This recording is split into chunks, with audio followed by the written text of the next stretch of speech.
ఈరోజు మన పాఠం ఆదికాండం 40వ అధ్యాయం 9వ వచనం నుండి అధ్యాయం చివరి వరకు. గత పాఠంలో యోసేపు చెరసాలలో ఉన్నప్పుడు జరిగిన సంఘటనలను గురించి విన్నాము గదూ. ఆదికాండం 40వ అధ్యాయం 9వ వచనం. అప్పుడు పానదాయకుల అధిపతి యోసేపును చూచి తన కలను అతనికి వివరించి చెప్పాడు.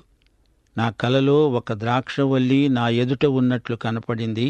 దానికి 3 తీగలున్నాయి. దాని పువ్వులు వికసించాయి. దాని గెలలు పండి అవి ద్రాక్ష ఫలములయ్యాయి. అప్పుడు ఫరో గిన్నె నా చేతిలో ఉన్నది. ఆ ద్రాక్ష ఫలములు నేను పట్టుకొని ఫరో గిన్నెలో వాటిని పిండి ఆ గిన్నెను ఫరో చేతికి అందించాను. అప్పుడు యోసేపు అన్నాడు, దాని భావము ఇదే: ఆ 3 తీగలు 3 రోజులు ఇంకా 3 దినములలోగా ఫరో నీ తలను పైకెత్తి నీ ఉద్యోగము నీకు మళ్లీ ఇప్పిస్తాడు. నీవతనికి పానదాయకుడవై ఉన్న నాటి మర్యాద చొప్పున ఫరో గిన్నెను అతని చేతికి అప్పగిస్తావు. కాబట్టి నీకు క్షేమము కలిగినప్పుడు నన్ను జ్ఞాపకం చేసుకొని నా యందు కరుణించి ఫరోతో నన్ను గురించి మాట్లాడి ఈ ఇంటిలో నుండి నన్ను బయటికి రప్పించు. నేను హీబ్రూ వారి దేశము నుండి దొంగిలించబడి వచ్చాను, ఇది నిజం. ఈ చెరసాలలో నన్ను వేయడానికి కూడా నేను చేసిన నేరమేమీ లేదు. సోదరీ సోదరులారా, పాత నిబంధన కాలంలో దేవుడు కలల ద్వారా మాట్లాడిన సందర్భాలు ఎన్నో ఉన్నాయి. అయితే కొత్త నిబంధనలో దేవుడు అలాంటి పద్ధతులు ఎక్కువగా వాడినట్లు కనిపించదు. పూర్వము లేఖనాలు పూర్తిగా ప్రజలకు ఇయ్యబడి ఉండలేదు. ఇప్పుడైతే మనకు సంపూర్ణ లేఖనము అందుబాటులో ఉన్నది. అదే పరిశుద్ధ బైబిలు. పాత నిబంధన రోజుల్లో దేవుడు తన ప్రజలతో మాట్లాడవలసి వచ్చినప్పుడు కలల ద్వారా గాని వారికి అర్థమయ్యే సంకేతాలు గాని వాడి తన చిత్తాన్ని బయలుపరిచేవాడు. పానదాయకుడు అర్థం చేసుకోవాలంటే పానదాయకుడి భాషలోనే మాట్లాడాలి. ఎందుకనగా అతడు చేసే పని అది, అతని వృత్తి అది. అలాగే నెబుకద్నెజరు రాజుకు ఒక కల వచ్చింది. అది ఏమిటనుకున్నారు? ఒక పెద్ద విగ్రహం. అది రాజుకు అర్థమైన భాష. అతడు పొద్దస్తమానము విగ్రహాలు, స్తూపాలు, స్తంభాలు మొదలైన చిహ్నాలను గురించే ఆలోచిస్తుంటాడు. యేసు ప్రభు రైతులకు ఏదైనా చెప్పవలసి వచ్చినప్పుడు గోధుమ పొలాలని, పంట చేలని, దున్నటమని, ఎద్దులని, వివిధ సాంకేతిక వస్తుపాఠాలను ప్రబోధించాడు. చివరకు శిలువ మీద వేలాడుతూ దొంగలతో ఏ భాషతో మాట్లాడాడనుకుంటున్నారు? దేవుడు ఏమి చెప్పినా ఏది చేసినా ప్రజలకు అర్థం కావటం ముఖ్యం. యోసేపు పానదాయకుని కలకు అర్థం చెప్పడానికి దేవుడు యోసేపునకు జ్ఞానం ప్రసాదించాడు. పానదాయకుడు రాజుగారి అనుగ్రహం చేత తిరిగి తన ఉద్యోగం సంపాదించుకుంటాడు. 3 రోజుల్లో అది జరగబోతోంది గనుక, నేస్తం, నన్ను జ్ఞాపకం చేసుకో.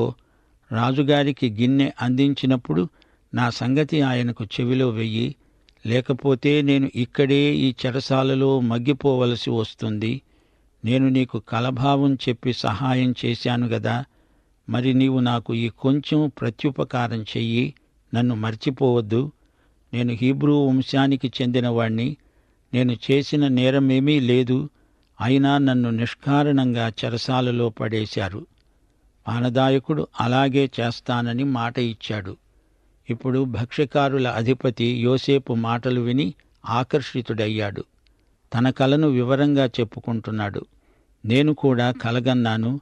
తెల్లని పిండి వంటలు గల 3 గంపలు నా తల మీద ఉన్నాయి. మీది గంపలో ఫరో కోసము సమస్త విధములైన పిండి వంటలు ఉన్నాయి. పక్షులు నా తలమీది గంపలో నుండి వాటిని తీసుకొని తింటున్నాయి. అందుకు యోసేపు అన్నాడు, దాని భావమిదే: ఆ 3 గంపలు 3 దినములను సూచిస్తున్నాయి. ఇంకా 3 దినముల్లోగా ఫరో నీ మీద నుండి నీ తలను పైకెత్తి మాను మీద నిన్ను వేలాడదీయిస్తాడు. అప్పుడు పక్షులు నీ మీద వ్రాలి నీ మాంసము తినివేస్తాయి. భక్ష్యకారుని కల అతనికి భక్ష్యాల భాషలోనే దేవుడు చెప్పిన మాట. జరగబోయే సంఘటన భక్ష్యాల గంప, అందులో పిండి వంటలు, తినుబండారాలు, ఇవే అతనికి అర్థమయ్యే సాంకేతిక వస్తువులు. పానదాయకునికి మంచి కలే వచ్చింది గాని భక్ష్యకారుని కల పీడకల. అతని తల ఎగిరిపోతుంది. 3 రోజుల్లో అతనికి ఉరిశిక్ష విధించబడుతుంది. ఆకాశపక్షులు వచ్చి అతని మాంసాన్ని పీక్కు తింటాయి. 3వ రోజున ఏమి జరిగిందంటే, ఆ రోజు ఫరో జన్మదినం, తన పుట్టినరోజు కాబట్టి ఫరో తన సేవకులందరికీ విందు చేయించి వారి నడుమ పానదాయకుని తలను, భక్ష్యకారుని తలను పైకెత్తి పానదాయకుని ఉద్యోగం మరల అతనికిచ్చాడు గనుక అతడు ఫరో చేతికి గిన్నె అందించాడు. యోసేపు చెప్పినట్లే భక్ష్యకారుడికి ఉరిశిక్ష పడింది. అతణ్ణి మానుకు వేలాడదీశారు. అయితే పానదాయకుడు యోసేపును జ్ఞాపకముంచుకోలేదు. అతని సంగతే మరచిపోయాడు. యోసేపు తాను ఉన్న చోటే చెరసాలలోనే ఉండిపోయాడు. అతని గోడు వినేవారెవ్వరూ లేరు. అతని సంగతి ఎవరు పట్టించుకుంటారు? రాజుగారికి తన సంగతి ఎవరు విన్నవిస్తారు? ఒకసారి యోబు భక్తుడు కూడా మహాబాధలో అనుకున్నాడు, దేవునికి నా వ్యాజ్యం వినిపించడానికి ఎవరైనా మధ్యవర్తి ఉంటే ఎంత బాగుండేది. సోదరీ సోదరులారా, మనలను ఎన్నడూ మరచిపోని మధ్యవర్తి ఒకడున్నాడు. ఆయనే యేసుక్రీస్తు అనే నరుడు. ఇక్కడ యోసేపు చెరసాలలో బాధపడుతూ పానదాయకుడు తనను మర్చిపోయాడని తలుచుకొని మరీ కుమిలిపోతున్నాడు. తనకెంతో అన్యాయం జరిగింది. తాను ఎవరు, ఎక్కడ్నుంచి వచ్చాడు, తాను బానిస అయిపోవడానికి కారణమేమిటి, తన మీదికి ఎందుకీ అపనిందలు రావాలి, ఈ చెరసాల కటకటాల వెనక ఎందుకున్నట్లు? తానే పాపము ఎరగడు. చేయని పాపానికి శిక్ష అనుభవించవలసి వచ్చింది. సోదరీ సోదరులారా, దేవుని బిడ్డలు అప్పుడప్పుడు తాము చేయని నేరానికి శిక్ష పొందే పరిస్థితిని సైతాను కల్పిస్తాడు. అంతమాత్రానికి మనం నిరుత్సాహపడకూడదు. యోసేపును చూడండి. పోతీఫరు ఇంటిలో ఉండగా అక్కడ జరిగిన మోసం ఎవరి వల్ల జరిగిందో ఆ వ్యక్తే తనను ముద్దాయిగా చిత్రించటం ఏమి న్యాయం? సైతాను మన మీద నిష్కారణంగా నేరారోపణ చేస్తే మన పక్షాన వాదించడానికి మనకు యేసుక్రీస్తు అనే న్యాయవాది ఉన్నాడు. ఆయనకు చెప్పుకుంటే అంతా ఆయనే చూసుకుంటాడు. ఇప్పుడు పానదాయకుడు తనను మర్చిపోయాడు. పోతీఫరు మర్చిపోయాడు. అందరూ మర్చిపోయారు. కాని దేవుడు యోసేపును మరచిపోలేదు, మరచిపోడు. ఈ పానదాయకుడు తన సంతోషంలో తనకు మేలు చేసిన వ్యక్తినే మర్చిపోయాడు. ఎందుకు దేవుడిలా జరగనిచ్చాడు? దేవుడు నిర్ణయించిన కాలమందే ఏదైనా జరుగుతుంది. ఒకవేళ పానదాయకుడు ఫరోకు వెంటనే యోసేపు సంగతి చెప్పి ఉంటే దయతో యోసేపును విడుదల చేసి ఉండేవాడు. అప్పుడతడు తన స్వదేశానికి, కనాను భూమికి వెళ్ళిపోయి ఉండేవాడు. తీరా ఫరోకు కల వచ్చినప్పుడు దాని భావం చెప్పటానికి యోసేపు దొరకడు. అందుకే దేవుడు యోసేపును ఇంతకాలము చెరసాలలోనే ఉండనిచ్చాడు. అతడు చెరసాలలో ఉండబట్టే ఫరోకు అందుబాటులో ఉన్నాడు. పరిస్థితులు ఎంత కఠినంగా ఉన్నా యోసేపు విశ్వాసం అతన్ని కాపాడింది. దేవుడే అతన్ని నడిపిస్తున్నాడు. అతని విశ్వాసం నిరీక్షణలో ఫలించింది. తన జీవితంలోని ప్రతి క్షణము ఒక పరీక్షగానే పరిణమించింది.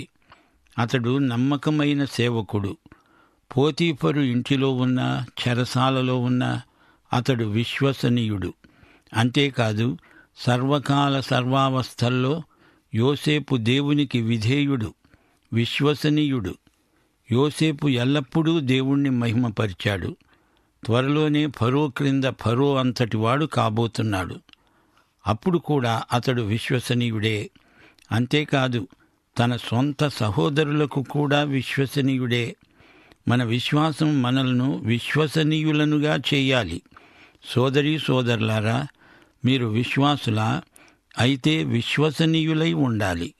అదే దేవుడు మీ నుండి కోరుతున్నాడు. ఈ రోజుల్లో కొందరు క్రైస్తవులు విశ్వాసులే గాని విశ్వసనీయతను రుజువు చేయలేకపోతున్నారు. పెద్ద పెద్ద సంస్థలు అందులోని పనివారి మోసాన్ని బట్టి కుంటుబడిపోతున్నాయి. యేసు ప్రభు ఏర్పరచుకున్న అపొస్తలులు ఎంతో విశ్వసనీయులు గనుకనే ఈ రోజున మనకు సువార్త అందింది. క్రైస్తవ సంస్థలలో పనిచేసే విశ్వాసులకు మా విజ్ఞప్తి, విశ్వసనీయులై సేవ చేయండి. యోసేపు జీవితం నుండి ఇదే పాఠం నేర్చుకోగలం. నమ్మకమైన సేవకుల నిమిత్తం దేవునికి ఎంతో కృతజ్ఞతలు. యోసేపు జీవితంలో మరో రహస్యం ఉంది. అతనికి భవిష్యత్తును గురించి ఆందోళన లేదు. అతడు నిరాశావాది కాడు. కష్టనష్టాలలో, ఇబ్బందులలో అతడు అధైర్యపడలేదు. ఇతరులను సానుభూతితో అర్థం చేసుకోగలిగిన మంచి మనస్సు యోసేపుది. పానదాయకునితో, భక్ష్యకారునితో యోసేపు ఎంతో స్నేహంగా మాట్లాడాడు. అందరితో కలిసిమెలిసి ఉంటాడు. తన సొంత సోదరులతో ఎంతో అవగాహనతో మాట్లాడాడు. యోసేపు వినయ విధేయతలు గల వ్యక్తి. తాను సాధించిన విజయాలన్నిటికీ దేవునికి అతడు కృతజ్ఞుడు. దీనికంతటికీ రహస్యం ఏమిటంటే అతడు గొప్ప విశ్వాసి. అతని విశ్వాసము వర్ధమానమైనది, ప్రగతిశీలమైనది. తన పూర్వీకుల విశ్వాసం తనకు మంచి వరవడి. అబ్రహాముకున్న విశ్వాసము యోసేపులో కూడా ఉంది. పనిచేసింది, సత్ఫలితాలనిచ్చింది. అతని విజయము విశ్వాసమే. 1 యోహాను 5:4 దేవుని మూలముగా పుట్టిన వారందరూ లోకాన్ని జయిస్తారు. లోకాన్ని జయించిన విజయము మన విశ్వాసమే. సోదరీ సోదరులారా, వ్యాధులతో, బాధలలో, ఇబ్బందుల కొలిమిలో కుమిలిపోతున్న నా ప్రియ సోదరీ సోదరులారా, వినండి. ఎట్టి పరిస్థితులలోనూ దేవుడు తన బిడ్డలను మరచిపోడు. ఆయనకు మనమంటే ఎంతో శ్రద్ధ, ఎంతో ఆసక్తి. నీవు దేవుని బిడ్డవైతే సమస్తము నీ మేలు కోసమే సమకూడి జరిగేటట్లు దేవుడు చేయగలడు. నీవు తప్పు చేస్తే నీ తండ్రికి నిన్ను శిక్షించే హక్కున్నది. తండ్రి శిక్ష మనకు ఎంతో మేలు. మన దేవుడు ఎంత గొప్పవాడో చూచారా? ఆయనకే మహిమా ప్రభావాలు యుగయుగాలకు చెల్లునుగాక. ఇప్పుడు మనం 41వ అధ్యాయంలోకి వస్తున్నాము. ఈ అధ్యాయంలో యోసేపు పరిస్థితులు మెరుగయ్యాయి. గత అధ్యాయంలో యోసేపు ఎంతో కృంగిపోయి ఉన్నాడు. అయినా దేవుని చిత్తం అతనిలో ఆ విధంగా నెరవేరుతూ ఉన్నట్లు మనం గ్రహించాము. దేవుని వేలి కదలికకు అనుగుణంగా మన జీవితంలోని ప్రతి సంఘటన జరుగుతుందని మనం నమ్మాలి. ఇప్పుడు మనం వినబోయే ఈ అధ్యాయంలో యోసేపు విడుదల, ఫరో కళ వివరాలు, యోసేపును వరించిన ఉన్నత పదవి మనం చూడబోతున్నాము. యోసేపు ఆసెనతు అనే స్త్రీని పెళ్లాడతాడు. ఈమె ఒక యాజకుని కుమార్తె. మనష్షే, ఎఫ్రాయిము వీరిద్దరూ యోసేపు సంతానం. యోసేపు జీవితంలో దేవుని హస్తం అడుగడుగునా కనిపిస్తూ ఉన్నది. తన బాధలలో, ఒంటరితనంలో, నిరాశలో దేవుడు తనకు తోడై ఉన్నాడని యోసేపు ఎన్నడూ మరిచిపోలేదు. అతడి సౌశీల్యము సానబెట్టిన వజ్రమై అంతకంతకు ప్రకాశించింది. ఆత్మఫలాలు యోసేపులో సమృద్ధిగా పండాయి. రోమాపత్రిక 5:3 ప్రకారం శ్రమ ఓర్పును, ఓర్పు పరీక్షను, పరీక్ష నిరీక్షణను కలుగచేస్తాయని ఎరిగి శ్రమల యందు అతిశయపడాలి. ఇందులో సిగ్గుపడాల్సినది ఏమీ లేదు. యోసేపు ఫరో దగ్గరికి తేబడ్డాడు. ఈ ఫరో ఒక అన్యుడు. దానియేలు కూడా ఇలాగే అన్యుడైన రాజు ఎదటికి తేబడినట్లు మనం వాక్యంలో వింటున్నాం. యోసేపు, దానియేలు వీరిద్దరూ కలలకు అర్థం చెప్పగలిగిన దైవజ్ఞులే. ఈ అధ్యాయం ముగింపులో గొప్ప కరువు వస్తుంది. దానిని బట్టి యాకోబు కుటుంబమంతా కనాను దేశాన్ని విడిచిపెట్టి ఈజిప్టుకు వెళ్ళిపోవటం జరుగుతుంది. కనానీయుల అవినీతి ప్రవర్తన, వారి కుసంస్కృతి ప్రభావం యాకోబు కుటుంబం మీద పడకుండా దేవుడు ఈ విధంగా వారిని కాపాడాడు. ఇది మనం గ్రహించి తీరాలి. దేవుని సంకల్పం విచిత్రమైనది, మార్మికమైనది. తన బిడ్డల క్షేమం దృష్ట్యా దేవుడు ఎన్నెన్నో కఠిన పరిస్థితులు కల్పిస్తాడు. యోసేపు జీవితమంతా యేసు ప్రభు జీవితానికి ముందు గుర్తుగా మనకు కనిపించడం ఒక విశేషం. ఫరోకు కలలు వచ్చాయి. చెరసాలలో ఉండగా యోసేపును దేవుడు ఆశీర్వదించాడు. 2 ఏళ్లు గడిచాయి. ఫరో ఒక కలగన్నాడు. అందులో ఫరో ఏటి దగ్గర ఉన్నట్లు కనిపించింది. ఏటిలో నుండి పైకి వస్తూ 7 ఆవులు కనిపించాయి. అవి చూడడానికి అందమైనవి, బలిసినవి. అవి జమ్ములో మేస్తున్నాయి. ఆ తర్వాత చూడడానికి వికారమై చిక్కిపోయిన మరి 7 ఆవులు నీటిలో నుండి పైకి వస్తూ ఏటి ఒడ్డున ఉన్న ఆవుల దగ్గరే నిలిచాయి. వికారమై చిక్కిపోయిన ఆవులు అందమై బలిసిన ఆవులను తినివేస్తున్నాయి. అంతలో ఫరోకు మెలకువ వచ్చింది. గమనించాలి, 2 సంవత్సరాల తరువాత యోసేపు చెరసాలలో నుండి బయటికి వచ్చే అవకాశాన్ని దేవుడు కల్పిస్తున్నాడు. ఫరో కల చాలా విచిత్రమైంది. కలలో ఆవులు కనపడుతున్నాయి. 7 ఆవులు బక్క చిక్కిపోయినవి, మరి 7 ఆవులు బలిసినవి. చిక్కిపోయిన ఆవులు బలిసిన ఆవులను తినేస్తున్నాయి. ఫరో మళ్లీ నిద్రపోయాడు. ఈ కలకు అర్థమేమిటో అతనికి బోధపడలేదు. అర్థం చెప్పేవారెవ్వరూ లేరు. ఫరోకు 2వ కల వచ్చింది. మంచి పుష్టిగల 7 వెన్నులు ఒకే దంటున పుట్టుతున్నాయి. తూర్పుగాలి చేత చెడిపోయిన 7 పీల వెన్నులు వాటి తర్వాత మొలిచాయి. అప్పుడు నిండైన పుష్టిగల ఆ 7 వెన్నులను పీల వెన్నులు మింగివేశాయి. అంతలో ఫరో మేలుకొని అది కల అని గ్రహించాడు. తెల్లవారినప్పుడు అతడి మనస్సు కలవరపడింది. ఈజిప్టులోని శకునగాండ్రను అందరినీ, అక్కడి విద్వాంసులనందరినీ పిలువనంపి ఫరో తన కలలను వివరించి చెప్పాడు. గాని వారెవ్వరూ ఆ కలల భావం ఫరోకు తెలియజేయలేకపోయారు. అప్పుడు పానదాయకునికి యోసేపు సంగతి జ్ఞాపకం వచ్చింది. అతడు ఫరో దగ్గరే నిలిచి ఉంటాడు. అతనికి ఏది కావాలంటే అది తెచ్చి సరఫరా చేస్తాడు. అతనికి మనస్సులో ఎంతో బాధ అనిపించింది. ఇంతకాలం తను ఎందుకు యోసేపు సంగతి మర్చిపోయాడు? పెద్ద పొరపాటే జరిగింది. అయినా ఇదంతా దేవుని చిత్తములో భాగమే. దేవుడు చరిత్రలో తన ఉద్దేశ్యాన్ని నెరవేర్చుకోవడంలో ఈ సంఘటనలన్నీ ఒకదాని వెంట ఒకటి జరిగాయి. ఎందుకు అనే దానికి జవాబు మనకు దొరకదు. వెంటనే పానదాయకుడు తన అనుభవాలు ఫరోకు విన్నవించుకుంటున్నాడు. అప్పుడేమి జరిగింది? వచ్చే సందేశంలో విందాము. ప్రార్థన చేసుకుందాం. పరిశుద్ధ దేవా తండ్రి, నీకు మా హృదయపూర్వకమైన కృతజ్ఞతాస్తుతులు.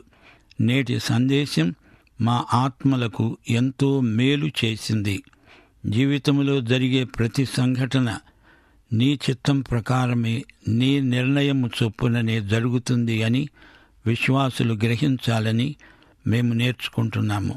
నేటి వాక్యం ద్వారా మమ్మలను బలపరిచినందుకు మీకు వందనములు సమర్పిస్తూ యేసుక్రీస్తు వారి దివ్యనామమున ప్రార్థన చేస్తున్నాము తండ్రి.